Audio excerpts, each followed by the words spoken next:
Hello and welcome to this webinar on public procurement challenges, the nuts and bolts. The purpose of this webinar is to walk through the various steps which you are likely to encounter if you are a party who's decided to bring a challenge and discuss the particular considerations which a challenger and indeed the relevant authority may need to have in mind when pursuing or challenging a claim.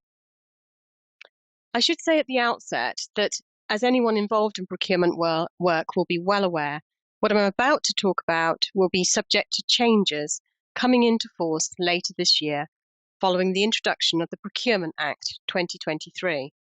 This webinar is based on the current existing regulations and does not cover the new Act.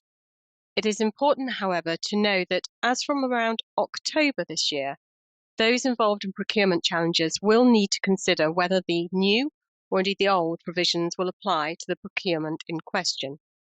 And if it is the new regulations, then you'll need to check the relevant differences in advance of taking any action. There are already a number of sources of information regarding the new Act, and there will no doubt be many articles and webinars in the coming months providing detailed information on both the new primary and secondary legislation once it's been put in place.